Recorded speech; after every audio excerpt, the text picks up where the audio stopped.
Hi everybody, happy Thursday. It's good to see you. Today is Lunchtime Live, and for those of you who are new, Lunchtime Live is basically a video newsletter for Stitches and Scraps. And at the end of it, so like I'll tell you everything that's going on new at Stitches and Scraps, and then at the end of it I'll do a quick demo. Today's demo we're going to be looking at the double crochet 3 together stitch, which is a decrease but also a cluster stitch, so it's kind of that cross between the two, which actually most cluster stitches are decreases, but that's a story for another day. Anyway, so that's coming later, but first I want to tell you all the new stuff at Stitches and Scraps. This that I'm wearing right now, this is the new pattern, the Stepping Out Summer Scarf. I'm wearing it this way just to show you that it can work as a headband as well.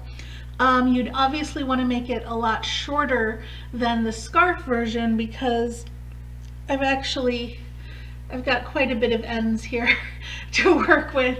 It does not need to be as long as the scarf version, but it's a repeating pattern and there's instructions in there as to when to cut it off and jump to the end section and all of that, so you can make it any length you want. And I'll show you how I put this on. Sorry, I'm gonna have headband hair now, but I'll show you how I put this on. What I did was I put it on like a scarf, tied a little knot, okay, and I could have actually made it a little tighter. There we go, tied a little knot, and then turned it around, straightened it out, and just pulled it up like that. So it works really well. I love the way it stretches out, and I love the way it looks over the hair. And it's super comfortable too, but like I said, you'd want it to be a lot shorter. This is, maybe you'd even want to do half the length if you were going to do it as a headband. But anyway, this is the Stepping Out Summer Scarf, and it's part of the Scarf of the Month Crochet Along, which is run by Umbaka Designs and the Stitching Mommy. I've tied a good knot in this now. I want to show you a close-up of the detail of it. It's a pretty lace pattern. Sorry, let me fix my hair here. Okay, so it'll do. So this is a pretty lace pattern that I designed, and I'm going to just switch cameras here. Hi Beth, can you hear me okay? Everything looks good. Hi Elizabeth, good to see you. Okay, so this is the design, and like I was saying, it's a repeat, right? It repeats from here to here. That's one repeat. So you can work as many of those repeats as you want and then go on to the edging. So you could make this a short scarf, a cowl, a headband, whatever you want. It's a great stitch pattern, and it's just mainly double crochets, a couple of single crochets, and lots and lots and lots of chains. The only difficult part about this pattern is you have to carefully count all of these chain spaces. So you're pretty much counting every single row all the time. So I did mark it as intermediate, even though there's nothing hard in the stitches. The one stitch I'm showing you today is used one time in this pattern right at the end, just to make the end look more like the beginning. See how the beginning starts with this little group of 3 stitches here? Well, I wanted to get that same look at the end, but to do that going the other way, I had to use a cluster stitch. So that's the stitch I'm going to show you now.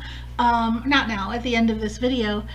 And that's the only stitch other than double crochets, single crochets, and chains that are used in the whole scarf.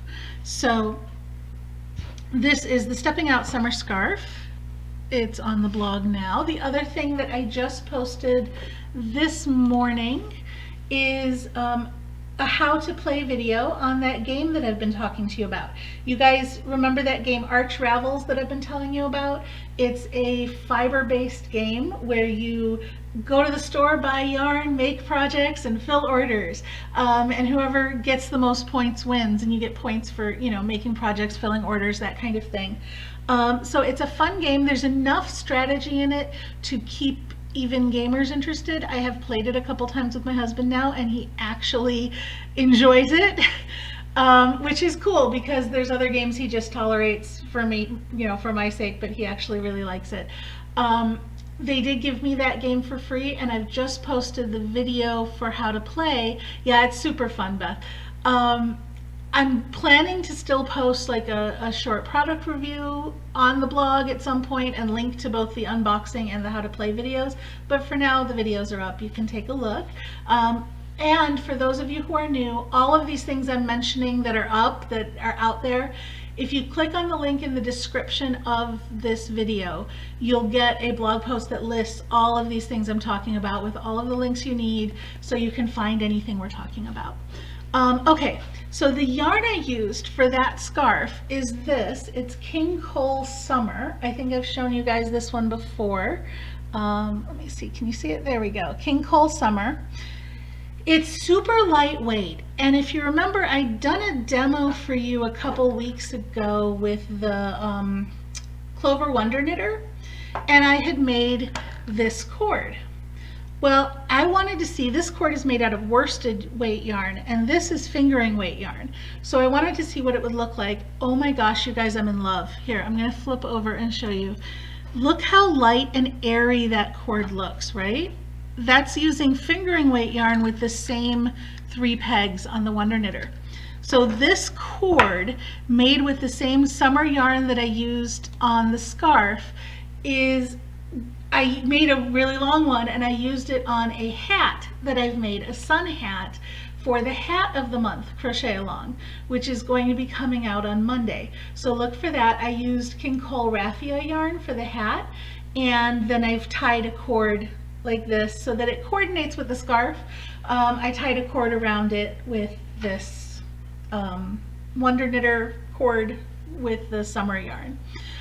So because I've got this cord for that pattern, I'm going to be putting out a tutorial on how to use the Wonder Knitter. Same stuff we went through on the Lunchtime Live, but I'll put out a full tutorial post and video with pictures and all that. Hoping to get that out this weekend. I need to get that out this weekend because the hat pattern comes out on Monday, so that should be out this weekend. And then I'm trying to think what, oh, the other thing that I've got in the works, and this is the first time anybody's hearing about it, so this is exciting. The Simply Sweet Raglan Baby Sweater Cal is over, so we need some more knitting to do. So I decided to start another another knit along. And this time I want to do a baby blanket all in mosaic knitting. So mosaic knitting is a fun color work technique where you only work with one color at a time, and if you design the patterns right, you never have floats of more than 1 or 2 stitches. I mean, you can do it with larger floats, but since it's going to be a blanket, I'm doing it with floats that are 1 or 2 stitches at most. So that way even the back is nice and clean. It's not perfectly mirror image, but it's nice and clean. So I've just started on this. I'm looking to get the first post out sometime in June, which means, you know, I got some work to do. But it's going to be in 6 colors of Lion Brand Basic Stitch Anti-Pilling. And after I finish this section, I'll know how much you need. I think you can get away with 1 skein each of the 6 colors for the baby blanket, but I won't know that till I'm done with this. There's a chance you might need 2 skeins each, because I think I've worked through more than half of the brown skein already. So my first section is these 2 colors, and this is what the pattern looks like. Oh good, Parsi, I hope you're going to do it with us. This is the first section. It's just a simple stair-step pattern to get you introduced to mosaic. And it's all done with knit stitches, because I did garter stitch just to make it easy. It's all done with knit stitches and slip stitches where the colors are carried up to the next row. So I'll show you what it looks like on the back. It's not exactly the same, but you can see the floats are just very tiny. So unlike Fair Isle where you'd have long floats all over everything, this is nice and, you know, secure. There's no big loops for baby's fingers to get stuck under. And I think this is going to make a nice squishy baby blanket.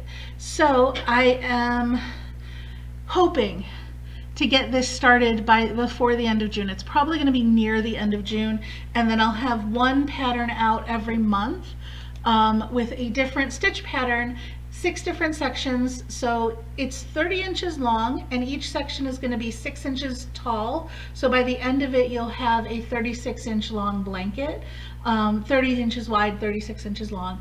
Obviously, you can take the stitches and extrapolate out to make a bigger blanket if you want, but all of the yarn counts and everything are going to be based on a 30 by 36-inch blanket.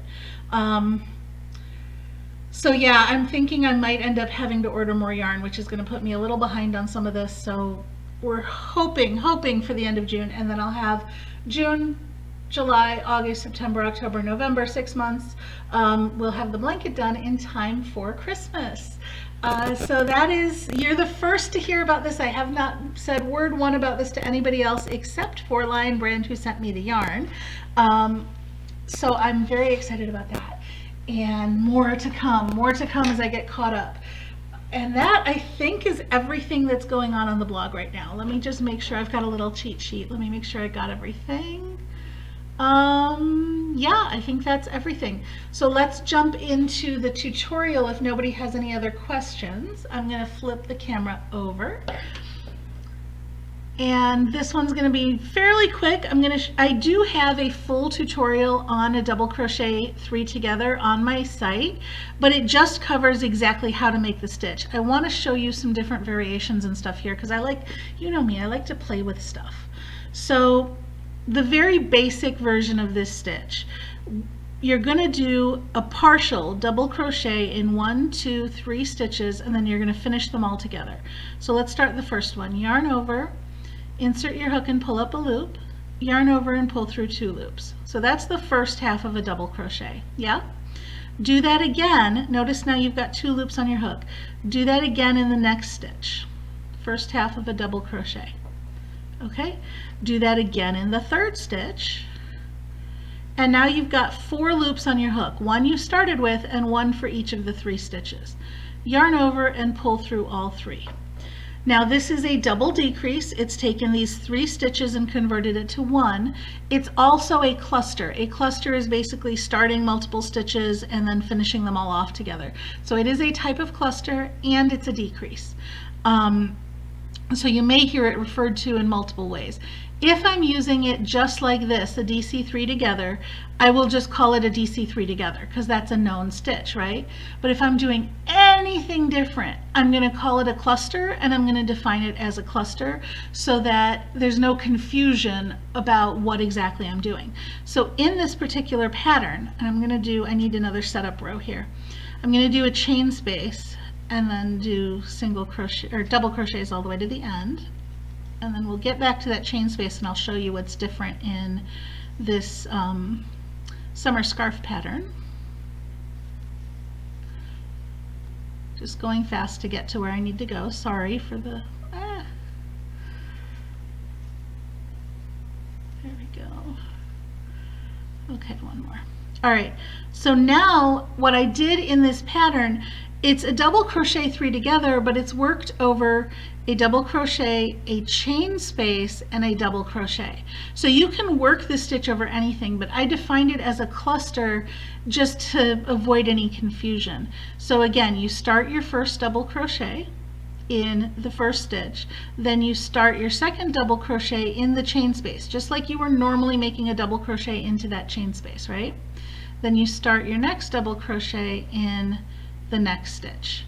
And again, you've got your 4 loops on the hook and you finish them all off together. Okay? And that's how I used it in the scarf pattern. You can do it anywhere. You can make these on stitches, on spaces, on edges of stitches. You could even, okay, I'm going to show you something fun here. Suppose you wanted to shape, like maybe you're making a blanket, not blanket, a basket of some sort, or an amigurumi, and you want to create a shaped curve around this end and bring it up. Okay, so this is the base of my whatever, my basket or something, and I want to create a curve and go off in this direction, right? Watch this double crochet 3 together. I start in the second to last stitch. My next one I'm doing in the last stitch, which in this case was a chain 3 that I made really tight, of course. There we go. Okay, in the last stitch. And then I'm going to do the third one around the corner. on the side of the stitch. And now watch what this does when I finish doing some double crochets around the edge here.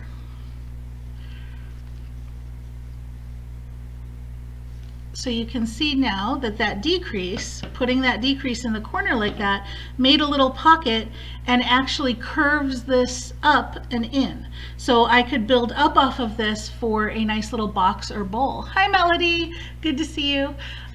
So that, I mean, you can do this literally anywhere that you can stick a hook. You can make a double crochet 3 together. There was one other example I wanted to show you, and now I'm trying to remember what it was. Oh, the time that you see this often, this stitch most often, is in chevrons, because for a chevron, at the peak of the chevron, you have 3 double crochets to go around that peak, and then at the valley you have a double crochet 3 together to bring it all in, right? Yeah, isn't it cool, Carsey? It's fun to play with these stitches and stick them wherever, you know, like just anywhere you can stick a hook, you can put the base of a stitch, right? Okay, so if I was doing a chevron, one of the looks I really like, and this is not actually a double crochet 3 together, it's a double crochet 2 together with a, I'm going to rip out past this space, it's a double crochet 2 together with a skipped stitch in the middle. So it has the same effect, it's still a double decrease, but it gives you a really lacy feel. So let's look at that one. We start our first half of the double crochet, right? Then we skip this stitch. Instead of doing our second double crochet in that stitch, we're just going to skip it. We're going to do our second double crochet in the next stitch. And now we only have 3 loops on our hook, and we pull it all together. And what that does, especially in chevrons, is it gives you this little eyelet, right?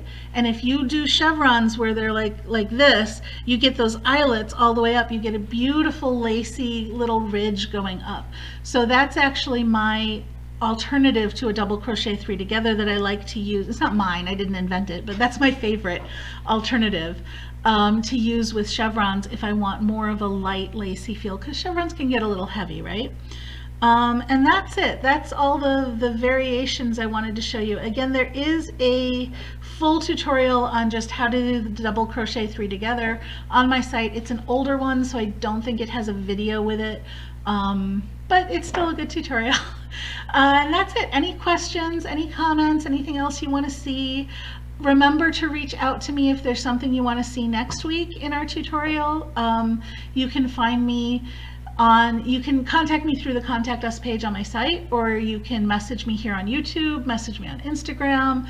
I'm pretty much everywhere. I'm not on Twitter, but well, I am, but I haven't looked at it in like, 10 years. But otherwise, I'm pretty much everywhere. So just message me wherever and say, hey, next time I want to see this, and I will squeeze it in. And I think that's everything. So I will see you guys next week. Have a wonderful weekend, and thanks for watching. Bye.